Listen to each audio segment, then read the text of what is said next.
What is going on today, guys?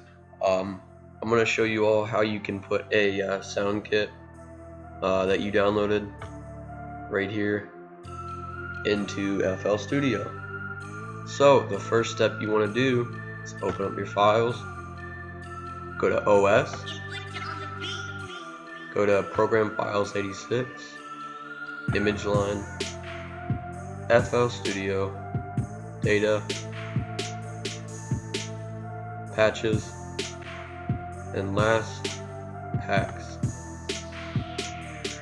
You want to grab your sound kit or drum kit, whatever it is. You want to drop it into your Packs file. Now that you've done that,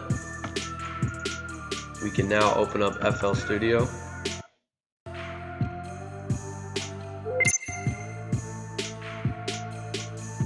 And under Packs, you will find your kit.